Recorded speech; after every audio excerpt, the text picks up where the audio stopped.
నమస్తే. Welcome to hit TV. నేను నరేష్. మహాన్యూస్ పైన దాడికి సంబంధించి మాజీ మంత్రి జగదీశ్వర్ రెడ్డి ఏదైతే మాట్లాడిన మాటలపై దుమారం చెలరేగుతుంది. చాలామంది కౌంటర్లు ఇస్తున్నారు జగదీష్ రెడ్డికి. అసలు భయపెట్టిస్తున్నావా? మీడియా పైన దాడిని సమర్థించి ఇంకా ఇతర మీడియా ఛానళ్లపై దాడి చేస్తామని, ఎవరిని బెదిరిస్తున్నామని చాలామంది రాజకీయ విశ్లేషకులు మాట్లాడుతున్నారు. ఇదే అంశం మాట్లాడదాం. మనతో పాటు డిబేట్లో కేఎస్ ప్రసాద్ గారు ఉన్నారు. సార్ నమస్తే. నమస్తే అండి. సార్, మహాన్యూస్ పైన దాడి ఒకటి, రెండు దానిపైన జగదీష్ రెడ్డి రియాక్షన్ ఏం చెప్తారు మీరు? జగదీష్ రెడ్డి తను ఒక ఎమ్మెల్యేగా ఆయన రెస్పాండ్ చేయడు. మీరు నన్ను విశ్లేషకుడిగా పిలిచి నన్ను రెస్పాండ్ అవ్వమంటే రెస్పాండ్ అవుతారు. అందుకని జగదీష్ రెడ్డి గారు మాడింది రైటర్ రంగాన్ని ఎంచడానికి నా స్థాయి కాదు. ఓకే, ఎందుకంటే మీరు రాష్ట్ర ముఖ్యమంత్రుల గురించి మాట్లాడతారు, ఒక మాజీ మంత్రి కోసం మాట్లాడరా ఆయన రెస్పాండ్ పైన? మాజీ మంత్రి తన భావ ప్రకటన స్వేచ్ఛకి తనకిచ్చిన హక్కు రాజ్యాంగం వాడుకున్నాడు. ఒకటి నేను చెప్పగలను, మీడియా హౌసెస్ మీద దాడి ఖండిస్తాం, కోట శ్రీనివాసరావుగా మేము ఖండిస్తాం. కానీ మీడియా హౌసెస్కి ఒక డెకరం ఉంటుంది. ఓకే, ఇప్పుడు సోషల్ మీడియా చిన్న యూట్యూబ్ ఛానల్ వాడు వ్యూస్ కోసం ఆడ తావలేదు వస్తూ వాడు ఇష్టం వచ్చిన హెడ్డింగ్లు పెట్టుకుంటాడు. మీకేం పోయి కాలం, ఓకే, మీకేం పోత్రం, ఏం హెడ్డింగ్లు. ఒక హీరోయిన్ విషయం ఒక ఎగ్జాంపుల్ చెప్తా. ఓకే, సమంత అని ఒక హీరోయిన్కి తెలంగాణ ప్రభుత్వం గతంలో చేనేత పరిశ్రమకి సంబంధించిన వస్త్రాలు ఒక వారంలో ఒక రోజు ధరిస్తూ ఓ బ్రాండ్ అంబాసిడర్గా ఎస్టాబ్లిష్ చేశాం. అవును. ఇప్పుడు ఇండైరెక్ట్గా నువ్వు బ్లర్ చేసిన నీ మొహానికి నీ తెలివితేటలకి ఆ అమ్మాయి అన్నట్టుగా ప్రస్ఫుటంగా కనపడుతుంది. ఆ అమ్మాయిని బెదిరించారు. ఇదంటే ఆ అమ్మాయి నీకు వచ్చి ఏమైనా కంప్లైంట్ ఇచ్చిందా? నువ్వేమైనా పెద్ద తీసుమార్కనవా? వచ్చి కంప్లైంట్ ఇస్తే నువ్వేమైనా న్యాయం చేర్చడానికి నువ్వేమైనా ధర్మ పరిరక్షకుడువా? రెండోది, మీడియా ట్రయల్ విషయంలో మీరు చేస్తున్న పనికిమాలిన పనులు. రెండు విషయాలు నేను చెప్తాను. పనికిమాలిన పనులను ఎందుకు చెప్తున్నానంటే, ఏసీబీ ఇవాళ ఒక సిట్టు టెలిఫోన్ ట్యాపింగ్ మీద బ్రహ్మాండంగా చేస్తున్నాయి కదా. వాళ్ళు ఏమైనా ఇంటికి వచ్చి ఏమైనా చెవులు రాసి చెప్పారా? అదేనట ఇదే అట అని. నువ్వు వాళ్ళ గంగతో రాంబాబు సినిమాలలో బ్రహ్మానందంగా కథలు రాసుకుని ఆ కథల ప్రకారం మమ్మల్ని ప్రాణాలు తినేద్దాం అనే కార్యక్రమానికి డైలీ సీరియల్కి తెరలేపితే మేమెవరు దానికి రెస్పాండ్ అవ్వడానికి? సేఫ్ ఇన్స్టెంట్ జర్నలిజం విలువలు పరిరక్షించే నేపథ్యం మాట్లాడతాం. ఇంతకన్నా ముందు డెక్కన్ క్రానికల్ పేపర్ని ఎరగొట్టినప్పుడు, ఇంతకన్నా ముందు సాక్షి ఛానల్ని ఆంధ్రప్రదేశ్లో తగలబెట్టేసినప్పుడు, అప్పుడు మీరు మాట్లాడిన ఫర్నిచర్ తగిలిపోయిందట, ఎవరిదో ప్రైవేట్ కార్ ఇరిగిపోయిందట. ప్రైవేట్ కార్ ఏంటి? అది ఆడి కార్ నీదే చెప్పు, రిజిస్ట్రేషన్ నీ పేరు మీద ఉందా? ప్రైవేట్ కార్లు ఎరగొట్టారు. మరి అలాగే వార్త చదవకుండా అయ్యలో లక్ష్మణ నేడిపేందుకు? ఆ హెడ్డింగ్ లేదు. ఫస్ట్ ఆఫ్ ఆల్ ఆంధ్రప్రదేశ్ మాజీ ముఖ్యమంత్రి భార్య మీద రాసేస్తూ, సినిమా హీరోయిన్లతో కలిపి ఒక మాజీ మంత్రిని తగిలించేస్తూ, నీకు ఇక్కడ ఎలా ఉందంటే ఓ సెట్ ఆఫ్ తపేలా ఛానల్కి బీఆర్ఎస్ పార్టీ నచ్చదు, అక్కడ వైఎస్ఆర్సీపీ నచ్చదు. సెట్ ఆఫ్ తపేలా ఛానల్స్ అంటే ఏవి సార్? నేను చెప్పాల్సిన అవసరం లేదు, ప్రజలందరికీ తెలుసు. ఓకే, స్లాటర్ హౌస్లు అంటే? స్లాటర్ హౌస్లు అంటే ఏంది? మీనింగ్ ఏంది? ఏంటి స్లాటర్ హౌస్? ఛానళ్ళు స్లాటర్ హౌస్లు ఛానళ్ళు కాదని చెప్పి జగదీష్ రెడ్డి మాట్లాడుతుంది. అది నాకు తెలియదు. ఆయన మీరు అడగండి సార్, ఆయన అడగవలసిన ప్రశ్నలు నన్ను అడిగితే. ఓకే, ఒక సెట్ ఆఫ్ మీడియా, కొన్ని రాజకీయ పార్టీలు ప్రూవెన్ ట్రాక్స్ అవి. ఓ 10 సంవత్సరాలు పరిపాలించిన బీఆర్ఎస్ పార్టీ, ఒక 5 సంవత్సరాలు పరిపాలించిన వైఎస్ఆర్సీపీ, వాళ్ళకి నచ్చబట్ట. నచ్చకుండా వాళ్ళు ఏం చేసినా తప్పని రాసేస్తూ ఉంటారు. వీళ్ళ ప్రాస్పెక్టివ్లో దాని ప్రజలకి కన్విన్స్ చేసే కార్యక్రమం చేసుకోండి, ఎవరు కాదంటలే కదా. వ్యక్తిగతంగా వ్యక్తుల యొక్క వ్యక్తిత్వాన్ని, అవతల వ్యక్తుల మనోభావాలు కూడా అర్థం చేసుకోకుండా ఇష్టం వచ్చినట్టు రాసేస్తే ఖచ్చితంగా ఎవరికో గాయాలు అవుతాయి మనోభావాలు. రెండు విషయాలు, దాడి చేసిన వాళ్ళు మీరు 3-4 నెలల బట్టి జీతాలు ఇవ్వకుండా మీ స్టాఫ్ మిమ్మల్ని ఎరగొట్టవచ్చు కదా. వాళ్ళు బీఆర్ఎస్ కండువాలు వేసుకున్నారు, దాడి చేసింది కూడా బీఆర్ఎస్ నాయకులు. పేటెంట్ రేట్స్ గేలు శ్రీనివాస్ యాదవ్ అని చెప్పి ఆయన మన హుజరాబాద్ లో పోటీ చేసిండు. సార్ నేను మాట చెప్తా సార్, గెలు శ్రీనివాస్ యాదవ్కి ఎంప్లాయీస్ అందరూ వెళ్ళి మొరపెట్టుకోవచ్చు, దాన్ని మనం కలిసి చేద్దాం. సో మీరు ఒక కొత్త వర్షన్ తీసుకొస్తారు, ఎవరు నచ్చినాడు ఇట్లా దిప్పి తీసుకొస్తారు, ఏదైనా చేసుకోవచ్చు సార్. ఏ కమ్యూనిస్ట్ పార్టీలు సంఘీభావాలు ప్రకటిస్తూ కార్మిక సంఘాల పార్టీలు రాజకీయాలు నిలబడి గెలిచిన వాళ్ళే కదా వాళ్ళందరూ పోటీలు ఏదేది భావ ప్రకటన. ఆ విధంగా ఉంటే మీరు అన్నట్టు తప్పేలా ఛానల్స్ కొన్ని ఉంటే బీఆర్ఎస్ పార్టీ కార్యాలయంలో కూడా ఒక ఛానల్ ఉంది సార్, ఉంటే అలాంటి ఛానల్ ఏమనాలి? అలా వ్యక్తిగతంగా వ్యక్తిత్వాలను హననం చేస్తే ఎవరికైనా ఒకటే. చంద్రబాబు నాయుడు ఆయన పక్క రాష్ట్ర ముఖ్యమంత్రి, ఇప్పటికీ తెలంగాణకి చంద్రబాబు నాయుడు బూచిగా చూపిస్తున్నారు. చంద్రబాబు నాయుడు తెలంగాణకు రాక్షసుడిగా, తెలంగాణకి ఇంకా అన్యాయం చేస్తుండ అనే విధంగా చూపిస్తున్నారు. మరి బస్కచర్ల ప్రాజెక్ట్ మొదలెడితే ఊరుకుంటారా? ఇప్పుడు ఏ నీళ్లు నిధులు నియామకాల మీద ఈ ప్రాజెక్ట్ కంటే ముందు నుంచి కూడా ఆయన గతంలో ముఖ్యమంత్రిగా ఉన్నప్పుడు, తర్వాత ప్రతిపక్ష నేతగా ఉన్నప్పుడు కూడా ఇంకా తెలంగాణకి చంద్రబాబు నాయుడు ఒక రాక్షసుడు ఇప్పుడు మీరు అని అని topic- అని అని కొన్ని ఛానల్స్ చూపిస్తున్నాయి. ఆ ఛానల్స్ పైన ఏమంటారు మీరు మళ్ళీ? నేను చెప్తుంది అదే, ఒక్కొక్క సెట్ ఆఫ్ మీడియా ఒక్కొక్కరు ఒక్కొక్క బాణి ఎత్తుకుంటారు. ఓకే. మీరు టోటల్గా జర్నలిస్ట్ పెట్టిన గురించి మాట్లాడినప్పుడు ఒక సాక్షి ఛానల్ మీద దాడి చేసినప్పుడు ఖండన, ఒక ఖండన. డెక్కన్ ఛానల్ కాడినప్పుడు పత్రికా స్వేచ్ఛకు భంగం కలుగుతుంది, వీళ్ళందరూ ఎగేసుకుని పొగేసుకుని మాడితే మనం అన్నీ చెప్పొచ్చు. ఓకే. వాళ్ళకైతే మంచి పని జరిగింది, వీళ్ళకైతే మంచి పని జరిగిందని మనం అనకూడదంటే ఎలాగ? మీరు గమనిస్తున్నారా?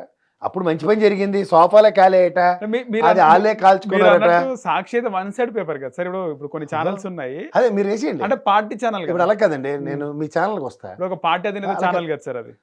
ఓహో, వాస్తవానికి అవునా కదా? అంటే పార్టీ పార్టీ అధినేత ఛానల్ అవునా కదా? అయిపోయిందా? ఉమ్. ప్రశ్నించారు కదా ఆ ఛానల్ వాళ్ళకి, 20 నిమిషాలు ప్రశ్నిస్తే బిట్ కోసం ఆన్సర్ చేయడానికి నేను ఎప్పుడు రాను, ఖచ్చితంగా సమాధానం చెప్తా. చెప్పండి సార్. నాకు పత్రిక పెట్టుకునే హక్కు ఉందా లేదా? ఉంది. పెట్టుకున్నప్పుడు దానికి నేను పార్టీ అధ్యక్షుడిని అవ్వచ్చు, లేదా నాకు పార్టీ ఒకసారి అధికారంలో రావచ్చు. నేను ఒక వార్తని వార్తగా కాకుండా ఒక కాంట్రడిక్షన్ చేశాను అనుకో, అప్పుడు నువ్వు క్వశ్చన్ నుంచి నేను సమాధానం చెప్తా. వార్త కాదు, కంపారిజన్స్ మాట్లాడదాం. బడ్జెట్ సమావేశాల్లో 6,40,000 కోట్లు ఎగ్జాంపుల్ చెప్తున్నా. అప్పుంటే ఈ తెపాల ఛానల్లో ఈ పొగడి పేపర్లలో 10 లక్షలు రాశారు కాబట్టి నేను అదే రాయాలంటే ఏదైనా చూచికాపియా? చిన్నప్పుడు టీచర్ అమ్మ ఇచ్చిన 2x2 10 సార్లు రాసిరా ఎక్కనంటే చూచికాపి రాయడానికి పత్రికలు పెట్టుకుంటారు అందరూ. ఎవడి జర్నలిజం వార్త వాడు వచ్చినప్పుడు ప్రజలు గ్రహిస్తారు ఇది నిజమా అబద్ధమా అని. వాస్తవం ప్రజలు గ్రహిస్తారు. గ్రహించుకుంటే ఎవరెవరికి ఉంటారు, ఎవరిదే పేపర్ అని కూడా ఏ పేపర్ అంతా కూడా ప్రజలు గ్రహిస్తారు. మీరు చెప్పినట్టు అది కరపత్రం కాదో కూడా చెప్తారు. అసలు ఈ పేపర్ పెట్టమని ఈడేదికి ఎంత రెచ్చిపోతున్నాను కూడా గ్రహిస్తారు. రైట్. ఇప్పుడు మీరు చంద్రబాబు నాయుడు గారు పేరు పెట్టకపోయినా, చంద్రబాబు నాయుడు గారు పేపర్ పెట్టకపోయినా సరే, వీళ్ళెందుకు ఎంత ఎగేసుకుని పొగేసుకుని ఎంత నలిగిపోతున్నారని కూడా గ్రహిస్తారు. జగదీష్ రెడ్డి విషయానికి వస్తే ఆయన వ్యాఖ్యలు ఏ విధంగా ఉన్నాయంటారు? ఆయన ఇంకా దాడులు చేస్తాం, ఇంకా 2 ఛానల్స్ ఉన్నాయి, చంద్రబాబు రేవంత్ రెడ్డి ముసుగులో దాచుకున్నా వాళ్ళ వెనకాల దాచుకున్నా బయటికి లాగి మా తెలంగాణ రాష్ట్ర గౌరవ ముఖ్యమంత్రి గారు ఇదే కొన్ని ఛానళ్ళ విషయంలో ఆయన మాట్లాడిన మాట, ఏది అడ్డమైన రాతలు అడ్డమైన వార్తలు రాస్తే పండబెట్టి నారతీస్తానని చెప్పాడు. ఆయన అన్నాడా లేదా? మరి ఆయనకు ఒక్కరికే హక్కు ఉన్నప్పుడు ప్రజాస్వామ్యంలో ఆయన ఈయనలాగే ఎన్నుకోబడిన ఎమ్మెల్యే, అలాగే సెట్ ఆఫ్ పీపుల్ ఎన్నుకుంటే ముఖ్యమంత్రి అయ్యే ఛాన్సెస్ కూడా ఉన్న ఎమ్మెల్యేలు ఎవరైనా. అలా రేవంత్ రెడ్డి గారికి సువర్ణ అవకాశం వచ్చింది, ముఖ్యమంత్రి అయ్యారు. ఆయన మాట్లాడినప్పుడు చెల్లుబాటు అవుద్ది, ఈయన మాట్లాడినప్పుడు చెల్లుబాటు అవ్వలేదంటే ఎలాగా? అప్పుడు కూడా ఇలాంటి డిబేట్లు చేసినాం కదా సార్. చేస్తే అప్పుడు ఇలాగే ఖండించాం. మేము కోట శ్రీనివాసరావు ఖండిస్తాం ఆ మాట అనడం. అలా కాదు, వీళ్ళు చాలా మంచి వాళ్ళు, అచ్చాని పచ్చపోసలీళ్ళు బ్రహ్మాండమైన రాతలు రాస్తుంటే మాకే నోరు తిరక్క అలా మాట్లాడుతున్నాం అని చెప్పాలా? మరి అంత ధైర్య సాహసంలో ఉన్నాడు, టటటటక అన్నీ అవి ఎందుకు డిలీట్ చేసేసాడు? మరి అంత జర్నలిజం విలువలు విశ్వసనీయత ఉన్నప్పుడు ఆ భారతం మీద ఎట్టిన అడ్డింగ్లు, కేటీఆర్ మీద ఎట్టిన అడ్డింగ్లు ఇవన్నీ టక డిలీట్ ఎందుకు అయిపోయి? మరి అంత నిజమైన వార్త అయితే కట్టుబడిపోయి ఉండాలి కదా, జనాలు గమనిస్తారు కదా సార్. ఎందుకు జరిగింది దాడి అని. ఓహో, ఎందుకు జరిగిందని గాడి అయినా, అందుకే అలా సినిమాలు చూడమంటారు. ఇలా కొడితే అలాగ వస్తాయి గూగుల్ నుంచి అని. ఫైనల్ గా ఏం చెప్తారు సార్ మహా న్యూస్ పైన దాడికి సంబంధించి? ఏదైనా జర్నలిజం విలువల్ని పరిరక్షిస్తూ కుమ్ముకేయడం మాత్రం పక్కన పెట్టి కాసేపు వార్తని వార్తగా విశ్లేషిస్తే ఎవరికి అప్రహెన్షన్స్ ఉండవు. అప్పుడు ఖచ్చితంగా మాలాటోడు స్వచ్ఛతంగా బయటకు వచ్చి తప్పు జరిగిందనే చెప్తాం. తప్పుని కప్పిపుచ్చుకోవడానికి తప్పు జరిగినట్టుగా పోర్ట్రేట్ చేస్తే మాత్రం నాతో కాదు. తప్పు నేను ఎవడు చేయమన్నాడు? ఫస్ట్ నేను నిన్ను భావావేశానికి గురి చేసే హక్కు నాకు ఉందా? లేనప్పుడు ఎందుకు నువ్వు ప్రవర్తిస్తున్నావు? బార్బోర్డర్ ఇచ్చిన రాజ్యాంగం హక్కుల్లో నీకే హక్కులునే వాళ్ళకి అదే హక్కు ఉన్నాయి. మీడియా దీంట్లోనే కాదు, జగదీష్ రెడ్డి మాట్లాడిన రీసెంట్ 2-3 ప్రెస్ మీట్ లో కూడా టార్గెట్ చంద్రబాబుగా మాట్లాడినాడు. నిన్న కూడా చంద్రబాబు నాయుడు గురించి మాట్లాడినాడు. ఎందుకు సార్, ఎందుకు ఆ విధంగా మాట్లాడుతున్నారు అంటారు? ఒక సైడ్ వన్ సైడ్ భజనే జరుగుతుంది. దానికి ఖచ్చితంగా ఆ భజనకి కూడా రేవంత్ రెడ్డి గారిని అడ్డు పెట్టేసుకుంటారు. ఆయన పాప ఆ మాట అనడం కూడా లేకుండా కూడా రేవంత్ రెడ్డి గారిని they have taken as granted. అది చాలా బాధాకరమైన విషయం. ఎందుకంటే ఆయన తెలంగాణ రాష్ట్ర గౌరవ ముఖ్యమంత్రి. ఆయన బసకచర్ల విషయంలో ఆయన ఏ విధంగా ఉన్నారో, ఉత్తమ్ కుమార్ రెడ్డి గారు ఏ విధంగా ప్రదర్శిస్తున్నారో ఢిల్లీ వేదికగా వాళ్ళు ఇస్తున్నారు. చంద్రబాబు నాయుడు తెలంగాణకు అన్యాయం చేస్తుండు, రేవంత్ రెడ్డితో మంచిగుండు అన్ని ఏపీకి తరలించుకుపోతున్నాడు అంటే, ఇవి ఏదైతే బనకచెర్ల ఉందో ఏపీకి వ్యతిరేకంగానే వచ్చింది కదా సార్. కేంద్రం వ్యతిరేకంగా కదా, నేను అదే చెప్తున్నాను. ఇప్పుడు ఆ విధంగా చేయాలనుకుంటే రేవంత్ రెడ్డికి ఏదో చెప్పి చంద్రబాబు నాయుడు గెలిచే అవకాశం ఉంటుంది కదా. జరగని పని అది. నేను చెప్తుంది అదే సార్. ఇవాళ గౌరవ ముఖ్యమంత్రి రేవంత్ రెడ్డి తెలంగాణ రాష్ట్రం, ఇవాళ బసకచెర్ల ప్రాజెక్టు విషయంలో ఆయన చేసిన కన్సెన్సస్ లేకుండా ఆయన కన్సెన్సస్ పరిగణలో తీసుకోకపోతే కేంద్ర ప్రభుత్వం ఫైల్ రిజెక్ట్ చేయదు కదా. బ్రిజేష్ ట్రిబ్యునల్ తీర్పులు తెలుసు, ఎపెక్స్ బాడీలో తెలంగాణ రాష్ట్రానికి ఆంధ్రప్రదేశ్ రాష్ట్రానికి నీటి నిష్పత్తులు ఏ విధంగా ఇప్పటికీ చట్టంలో ఉన్న విషయం కూడా ప్రజలందరికీ తెలుసు కదా.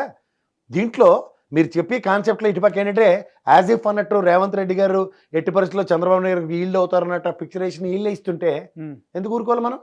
సో బనకచర్ల విషయంలో ఏపీని తిరస్కరించింది కేంద్రం. ఒకవేళ నిజంగా చంద్రబాబు నాయుడు కూటమిలో కీలక నాయకుడిగా ఉన్నాడు, అలాంటి వ్యక్తి కీలకంగా డమ్మీగా ఉన్నారు. ఎందుకున్నారు సార్ డమ్మీ? ఖచ్చితంగా చెప్తా. ఇప్పుడు ఇదే బడ్జెట్ విషయంలో అన్నిటిలో కూడా మీరు నన్ను అడిగారు, సమానం ఓపిక పట్టాల. 21 స్థానాల దగ్గర ఆంధ్రప్రదేశ్ రాష్ట్రం నుంచి శాసించే స్థాయిలో ఉన్నాడు ఆయన. ఈ నేపథ్య కేంద్ర ప్రభుత్వానికే దిక్కులే. పోలవరం వరప్రదాయని మనకి బౌలార్థ సాధక ప్రాజెక్టు, దీనికి దిక్కులే. కానీ బసకచర్ల ప్రాజెక్టుకి 1,00,000 కోట్లు దగ్గర డిపిఆర్ ఇస్తే ఏ విధంగా ఇచ్చారు ఆయన ఒకసారి చెప్పండి.